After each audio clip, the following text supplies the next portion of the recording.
Olá pessoal, bem-vindo ao canal Investigação e Lei TV. Se você é nova aqui, bem-vindo ao canal. Meu nome é Sandra Di, sou advogada e ativista contra o tráfico humano. Eu estou aqui toda terça e quinta trazendo casos solucionados, casos sem solução e também de desaparecimentos misteriosos. Vamos ao caso de hoje. Esse é o caso de Silvia Sánchez Viesga Ortiz. Ela nasceu em 11 de setembro de 1988 em Torreón, no México. Ela era conhecida pelo apelido Fone, então vou chamá-la de Fone. E como vou me referir a ela daqui para frente dessa forma. Ela era a caçula de três, filha de Oscar Sanches e Silvia Ortiz. A Fone cresceu com seus irmãos mais velhos, Michele e Christopher. Ela era extremamente tímida, sonhava em ser pediatra. Quando ela completou 15 anos, ela pediu para mudar a festa tradicional de 15 anos, né, que eles chamam de quinceañera, que é a festa dos 15 anos, porque ela queria ingresso para ir ao show do seu cantor preferido. E a família dela resolveu dar os ingressos para ela, só que o que eles esconderam é que, além de tudo, eles iam fazer uma festa surpresa para ela, e ela ficou assim maravilhada, né? A Fanny, ela era muito tímida, então ela não gostava assim de estar se sobressaindo nas festas, ela era mais de ir lá, ficar meio que sentada, tal, mas ela não era de ficar saindo na noite, ela era uma menina bem mais comportada. Acontece que quando a família dela deu para ela essa festa de aniversário, nossa, disseram que ela chorou, deram para ela uma mochila, uma bolsa em forma de coelho, que mais tarde seria parte importante dessa história. A Fanny, ela era muito bonita, mas muito bonita mesmo, e chamava atenção pela sua beleza, mas era estranho que às vezes os homens passavam por ela e olhavam por ela, sendo ainda muito jovem.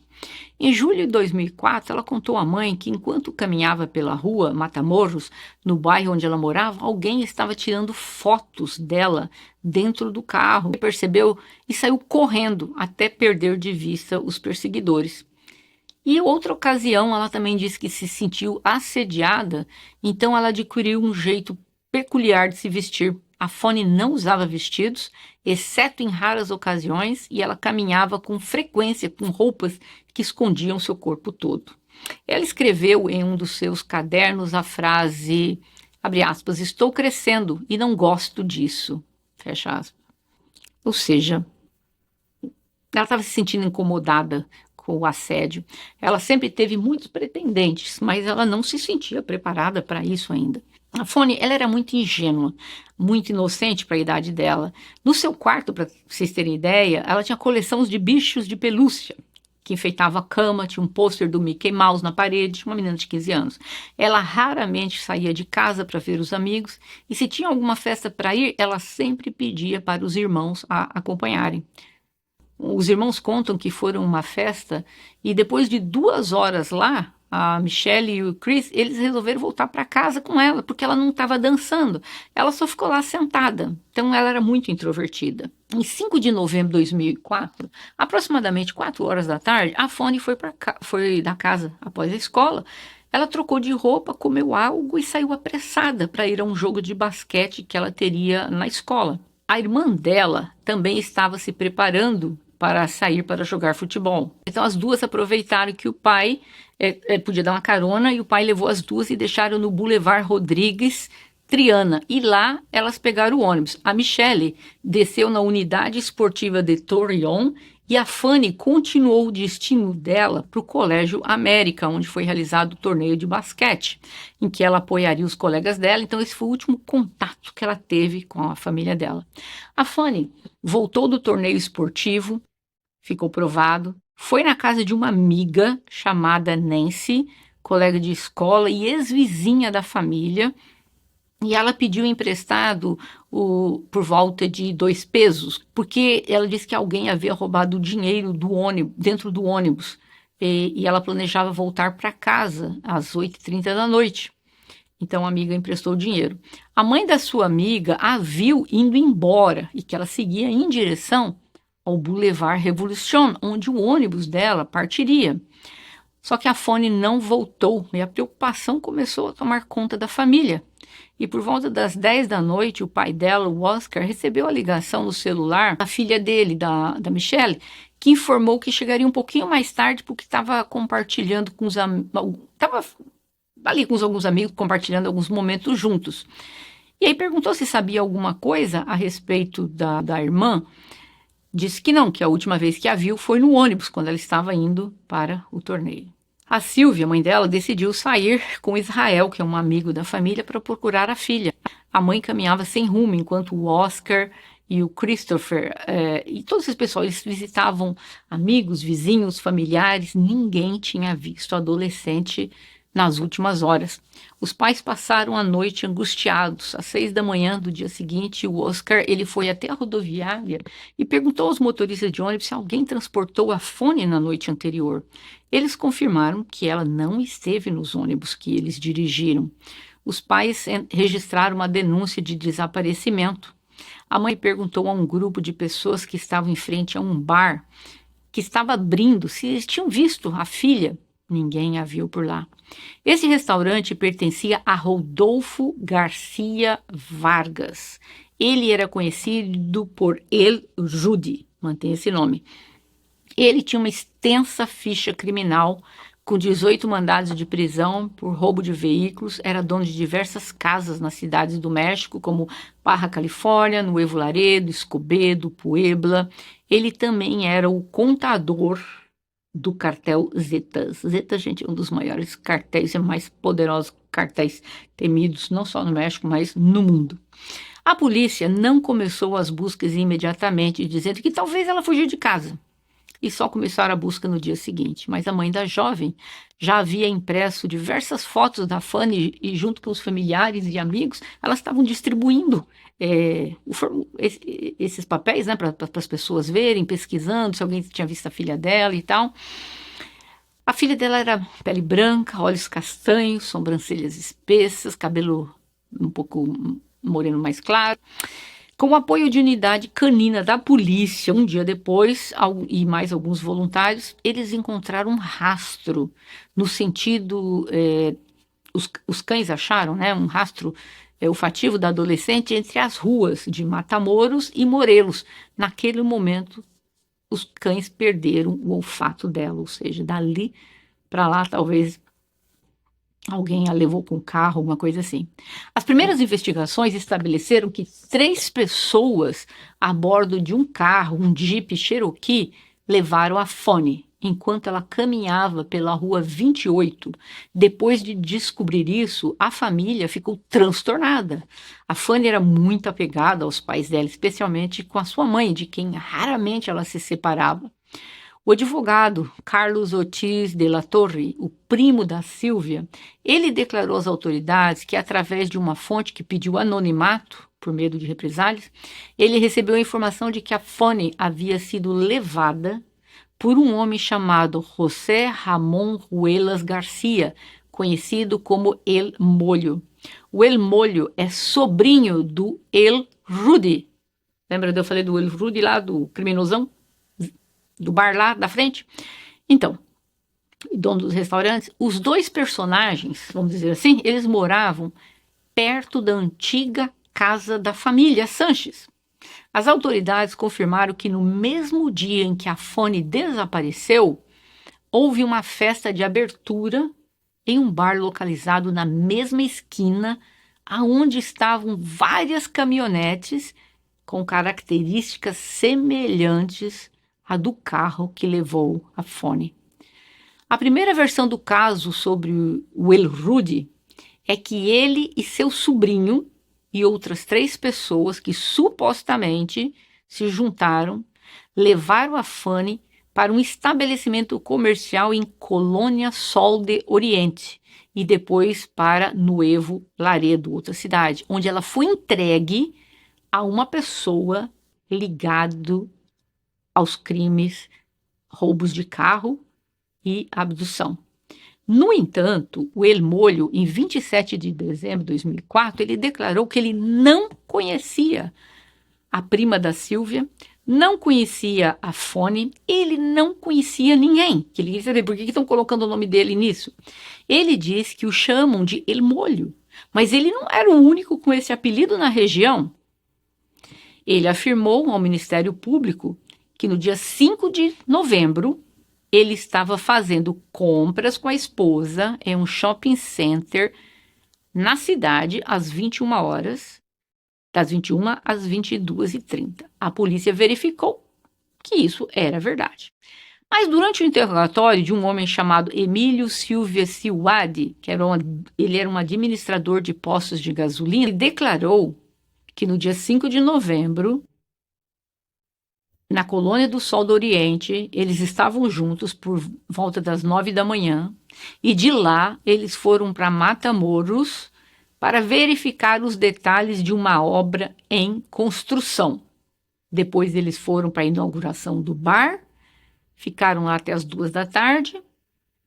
É isso que ele contou à polícia. Quase um ano depois, as investigações determinaram que o El Molho não esteve no shopping center com a esposa dele, como ele falou, mas sim, 4 dias depois ele esteve no shopping center. Posteriormente, após ser novamente interrogado em 29 de outubro de 2005, ele sustentou que ele se sentiu pressionado pelos agentes que o interrogaram e foi a única coisa que ele disse que ele tinha, que ele não tinha nem certeza o que ele tinha feito naquele dia. Ele disse que bateu a cabeça e esqueceu tudo. Os investigadores perguntaram se ele sabia alguma coisa sobre a Fonny. Ele negou e garantiu que apenas a conhecia de passagem. A mãe da Fonny, solicitou que a Interpol, que é a Polícia Internacional, fosse avisada para fazer as buscas da jovem em Nova York, porque uma testemunha, alegou ter visto a Fonny em Nova York e disse que ela era vítima do tráfico humano. Não a encontraram. Em 2 de outubro de 2006, o administrador de postos de gasolina em Torreón, aquele que disse que eles estavam juntos o dia todo e tal, então, ele foi interrogado novamente por agentes do Ministério Público. E na ocasião ele mudou a história dele completamente. Ele disse que a família El Molho ou El Moyo é uma família muito perigosa, vingativa, e por medo de represálias contra ele e a família dele, ele omitiu alguns detalhes. Por exemplo, ele disse que o El Moyo o procurou em sua casa e disse que era para eles dizerem que eles viajaram juntos para a cidade para supervisionar uns postos de gasolina e ficaram lá até o meio-dia. Depois voltaram para o bar e depois foram para a casa, onde ficaram até as 11 da noite. Ou seja, ele mudou totalmente a história. No fim das contas, o tal do El Moyo não tinha álibi algum. Ele confirmou que viu a Fonny em 2 ocasiões. Um dia na colônia Sol de Oriente e depois no dia 5, acompanhada por cerca de 5 jovens, entre 14 e 15 anos. Vítimas do tráfico humano, né? O El Molho estava em uma caminhonete azul em frente ao clube, com essas meninas. Ele viu, e ele foi contar um ano depois, que sim, elas foram traficadas. Silvia e Oscar venderam todos os bens para descobrir o paradeiro da sua filha. Foi então que eles tiveram a ideia de ter uma caixinha que colocaram no restaurante onde recebiam apoio financeiro de quem queria ajudá-los. Só algum tempo depois encontraram dentro da caixa uma carta anônima com uma mensagem que dizia que a filha deles foi levada para trabalhar em um clube local de homens e deram o local. Os pais viajaram para a região com a ajuda da polícia, foram nesse local e entraram. E realmente tinham meninas do tráfico humano. Mas não era a Fonny. E quem pôs a carta lá dentro era o pai de uma delas, que tinha quase certeza que a filha estava traficada. Acho que a polícia nunca quis ouvir o pai dessa jovem, nunca quis ir atrás, mas o caso da Fonny estava muito grande, muito mediático. Então ele pensou, vou dizer que a filha dela está lá. A polícia atende. E a polícia foi lá e resgatou 3 meninas, sendo uma delas a filha deste homem. Os pais dela viajaram para Guadalajara, Tijuana, Zacatecas, Jiménez Nuevo, Laredo, Puebla, até a cidade do México. Nunca acharam a filha.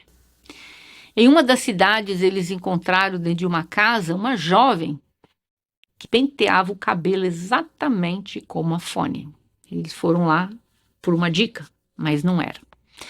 Então, infelizmente, a família fez de tudo, mas nunca conseguiu encontrar a filha deles. Após 4 anos de busca, em 2008, finalmente, os pais encontraram informações oficiais da filha. E vocês vão ficar chocados. Alicia Pérez Duarte, na época, ela era chefe da Promotoria Especial de Atenção aos Crimes Relacionados com Atos de Violência contra as Mulheres. Ela deu vários telefonemas para os pais afirmando que localizaram a Fonny e que a Fonny foi levada para os Estados Unidos para casar com um chefe de alto nível de um cartel do México. E este homem morava no Texas. No entanto, nunca revelaram para ela o nome deste homem. Os dias se passaram e nada. E eles dizendo que iriam viajar com eles, né, para o Texas. Os pais ansiosos questionaram a promotoria. Quando que vamos? Depois de muitos dias, a promotora disse assim, a saída não foi autorizada. Era muito perigoso. Passaram-se 7 dias, depois 30 dias, eles voltaram lá. Eles disseram, não, nós não vamos. Não foi autorizado. E olha a frase dela, abre aspas. Ela é sua filha. Está no extremo do Texas. Vá buscá-la. Fecha aspas. Mas sem noção. Essa mulher diz que é perigoso para eles, policiais, irem lá tentarem resgatar a filha. Mas que eles poderiam ir.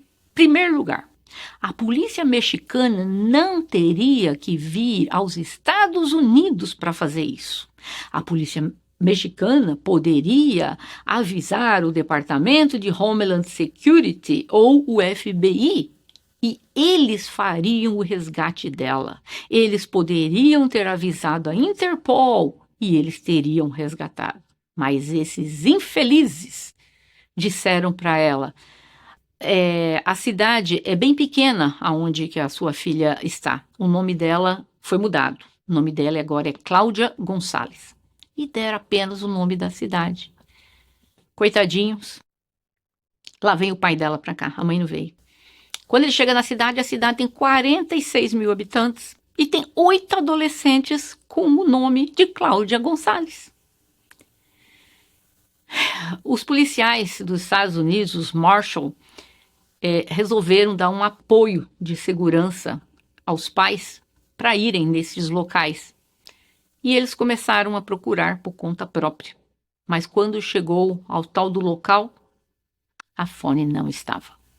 Encontraram 4 jovens que correspondiam à idade e ao nome que supostamente deram, né? Cláudia. Mais nada. Lá volta o pai dela para o México, ele vai procurar para a promotora e fica sabendo que a promotora renunciou ao cargo e agora ela mora na Suíça. Nossa, deve ter roubado dinheiro pra caramba. Deve ter recebido tanto dinheiro do cartel essa mulher. Meu Deus do céu. Aonde que uma promotora de justiça, para começar, diz para um pai, nós vamos com você resgatar a filha. Em primeiro lugar, não tinha nem que falar que os pais vão juntos. Segundo lugar, a promotoria não tem que vir resgatar ninguém em país nenhum. A promotoria tem que avisar as autoridades daquele país e as autoridades daquele país vão e fazem o resgate. No caso, dentro dos Estados Unidos, o Departamento of Homeland Security, que é um dos braços, vamos dizer, da imigração, e também o FBI. Ou poderia também acionar a Interpol. Não tinha que mentir para eles, dizendo que eles iriam viajar. A promotoria ia viajar com ele. Depois, um mês depois, viajar com ela. Um mês depois, não foi autorizado, mas vai sozinha, sua filha vai buscá-la. Que infeliz dessa promotora falar isso para um pai. Um absurdo. O dinheiro acabou, ele voltou para casa, sem nenhum centavo, sem mais nada, sem casa, sem dinheiro, sem nada. E ela, claro, deve viver uma vida bem luxuosa, sentada lá em algum lugar na Suíça, né? É um absurdo, é um absurdo. O que sucede... Não, e tem mais. Quando o pai dela vai dar uma olhada no processo, acho que eles conseguiram alguns advogados, então, o pai dela percebe que misteriosamente 1000 páginas de 2 arquivos desapareceram, ou seja, 2000 páginas do caso da filha dele, puf, desapareceram. É o processo que estava na mão da promotora. Ah, mas ela agora não trabalha mais aqui, ela está aposentada, mas na Suíça, fazer o quê? Fala sério, vocês não acham que essa mulher, ela sabe onde que estava essa menina, ela sabia desde o início, e sabia que é do cartel. Também sabia que se abrisse a boca, pagava com a vida, né? De acordo com as investigações da Procuradoria do Estado de Coahuila, supostamente, que foram realizadas pesquisas durante os anos 2004, 2005, 2006, a Fanny faleceu e foi enterrada em algum lugar na periferia de Torreón. Porém, a Procuradoria-Geral da República disse que não, que ela está viva e ela fugiu de casa. Olha o nível. O caso inclui a alegada relação entre funcionários do governo com grupos do crime organizado. Em maio de 2007, o comandante do grupo antissequestro de Torreón, René de León, responsável pelo caso, teve um relacionamento íntimo e secreto com a irmã do Elrude. Olha só, gente, o cara que cuida do caso, ele estava namorando a irmã do Elrude. O Elrude é o homem que supostamente sumiu com a Fanny. Não tem ética nenhuma, livro jogar tudo pela janela. Em 9 de julho de 2009, a Polícia Judiciária do Distrito Federal encontrou o Elrude sem vida. Segundo algumas fontes, dentro da casa onde ele foi encontrado, tinha fotografias do corpo de uma mulher que havia sido cortada em pedaços. Os pais da Fanny foram ao funeral do Rudy, na esperança que encontrasse a filha lá. Por quê? Falou, vai que trouxeram minha filha aqui. Mas, claro, a menina não estava lá. Em 7 de outubro de 2012, durante um confronto com as tropas da Marinha Mexicana, Heriberto Lascano, o líder dos Zetas, conhecido como Lasca, o corpo dele foi encontrado sem vida, sem documentação. E esse homem, gente, olha o nível. Ele recebeu treino. Esse homem fez parte das forças, né? Das tropas da Marinha Mexicana. Ele recebeu treinamento especiais do Exército de Israel e dos Estados Unidos. Mas depois ele se tornou um do cartel. E ele era conhecido pelo apelido de Carrasco, porque ele usava métodos não ortodoxos. Ele supostamente alimentava os leões e os tigres dele na fazenda com os restos mortais das vítimas do tráfico que ele jogava lá. Em outubro de 2012, 8 anos após o desaparecimento da Fanny, um artigo de um jornal relacionou o caso da Fanny com o Lasca. Aquele cara que eu contei, dos leões. O jornalista Fernandes Bonilha, ele acompanhou o caso da Fanny desde 2004. Ele diz que a promotoria confirmou que a Fanny foi levada à força por Alfonso Martinez Escobedo, apelidado de Esquilo e membro do cartel, que a entregou a jovem em troca que a sua vida seria poupada. Esta mesma informação foi corroborada pelo ex-procurador federal por crimes contra mulheres muitos anos atrás. Ou seja, eles sempre souberam o que tinha acontecido com a menina. Enrolaram a família por anos e anos e anos. Supostamente, ela foi entregue para membros do cartel dos Zetas. No relatório, consta que a Fanny teria sido levada a pedido para ser namorada do Lasca. Também havia informações de que a jovem tinha 24 anos e poderia ser mãe de um dos filhos do Zeta 3. Quem é o Zeta 3? O procurador-geral disse que ele era o terceiro da ordem no comando da organização. Aparentemente, o homem perdoou o Esquilo quando levou a moça para ele. Mas se essa história é verdadeira, não sei. Por quê? Porque uma foto do casamento apareceu em um blog, em que o Lasca aparece ao lado de uma jovem bastante parecida com a Fone. A imagem foi compartilhada repetidas vezes nas redes sociais. Eu mesmo, quando bati o olho, falei, essa moça não é ela.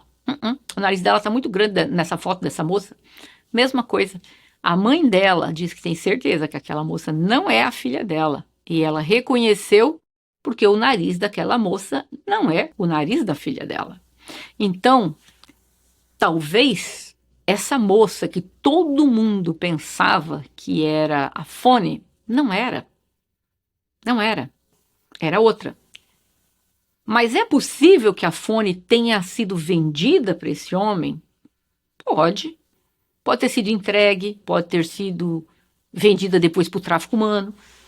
E depois ele arrumou outra, casou com essa outra. Esse povo tem 2, 3, 4, 50 mulheres no curso da vida deles. Porque todas essas informações, gente, estavam dentro dos arquivos. E quem descobriu depois foi um jornalista, quando ele foi atrás do povo, procurar promotor aposentado, procurar não sei quem, aí todo mundo resolve, sim, é verdade. Gente, o México tem mais ou menos 200 mil pessoas desaparecidas. Totalmente desaparecidas, ninguém sabe onde está. Mas dizem que esse número pode ser 3 vezes maior. A família da Fone fundou uma organização para vítimas conhecida como Vida. Então a Silvia, mãe dela, tornou-se uma ativista em defesa dos direitos humanos. Em 2021 foi criado um perfil aqui nos Estados Unidos, como seria a Fone hoje, aos 34 anos. A família acredita que o Rudy foi quem a abduziu. Mas o Rudy não está mais vivo. Estaria a Fone ainda viva? O pai da Fone está muito doente. Ele tem medo de falecer sem poder e abraçar a filha. Tempos atrás, encontraram mais de 3 mil restos mortais em uma área com menos de 1 quilômetro de extensão. Gente, você tem ideia do que é isso? 1 quilômetro de extensão, 3 mil.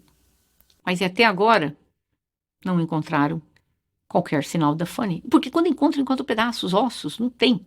Muito difícil. O pai estava procurando por locais desolados na fronteira, embaixo de calor, sol ardente. Para ele, o maior desafio é saber que talvez ela saiu do país, não esteja mais lá. O objetivo é encontrar a Fanny. Ele sente que em algum momento vai literalmente, ele diz, bater em uma parede. E ele diz, e se a minha filha estiver do outro lado?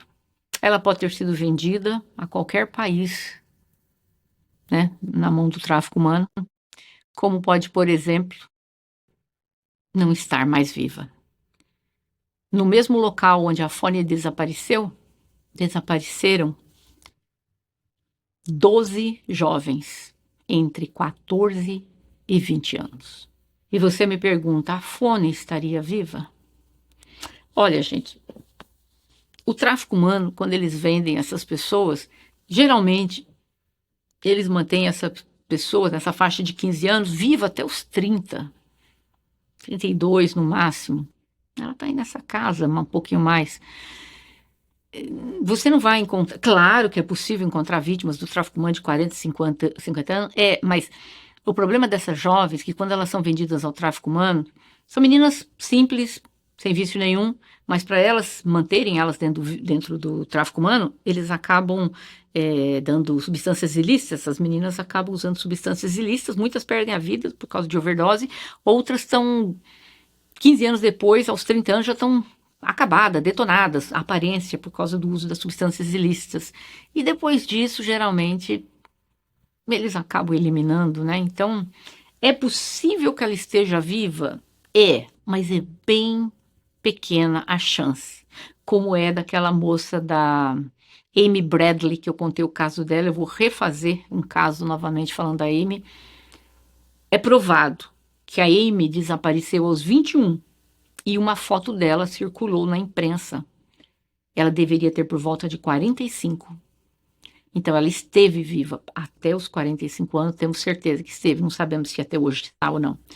A Fone talvez ainda possa estar viva, mas não é muita certeza. Gente, vamos dividir esses vídeos. Eu sei que tem pessoas de língua latina, tem pessoas de vários países, México, Colômbia, Venezuela, Chile. Muita gente manda aqui mensagem para mim. Dividam essas fotos atualizada, né? Como que seria a Fone hoje e como era a Fone no passado. Coloque nas suas redes sociais. Se alguém a viu, se alguém tem conhecimento e se sim, avise as autoridades. Se você não quer se identificar e você sabe onde ela possa estar, o e-mail do canal está aqui embaixo. Vou colocar investigaçãoeleitv@gmail.com. Não precisa se identificar para mim. Se você tem alguma ideia onde ela esteja, ouviu falar, entre em contato comigo, tá bom? E eu vou rapidamente aqui contar uma coisa que aconteceu essa semana, mas por questão de segurança, eu não vou estar citando o nome de uma pessoa. Tem uma jovem que me conheceu através do canal, é do Rio de Janeiro, tem mantido contato comigo, tem me dado muitas sugestões de casos que ela acha que é de tráfico humano, que ela tem encontrado na internet. E 2 casos que ela passou já estão dando resultados, vamos dizer assim. Um dos casos que ela me passou é de uma jovem brasileira, eu vou contar em detalhes, mas isso lá para frente, mas a história de uma ou duas brasileiras, a mãe e uma filha, que talvez estariam viajando para a França e talvez poderiam ser vítimas do tráfico humano. Ela trouxe ao meu conhecimento, eu fiz várias pesquisas, tive pessoas que me ajudaram a fazer pesquisas, descobrimos tudo a respeito do traficante e tal. Informei a Polícia Federal em Salvador. Passaram-se, eu diria que isso foi por volta de junho e julho. Eu recebi a resposta deles agora, recentemente, que o homem que eu passei o nome, realmente ele é traficante de pessoas. E ele foi o nome dele já foi dado para a Interpol. Outro caso que aconteceu semana passada também, que essa jovem me passou, eu entrei em contato na segunda-feira, fiz as pesquisas também, essa menina me ajudou muito nas pesquisas, mandou muita matéria para mim, muita coisa. Eu mandei para a Polícia Federal de Santos, segunda, eu recebi e-mail ontem da Polícia Federal, dizendo que repassou o caso já para a Delegacia Federal, aonde está o caso vai começar a correr. Ou seja, coisas que as pessoas veem ou ouvem pode fazer a diferença na vida de alguém. Este homem, ele foi preso. Ele está com ordem de captura pela Interpol, mas já sabem quem é ele, né?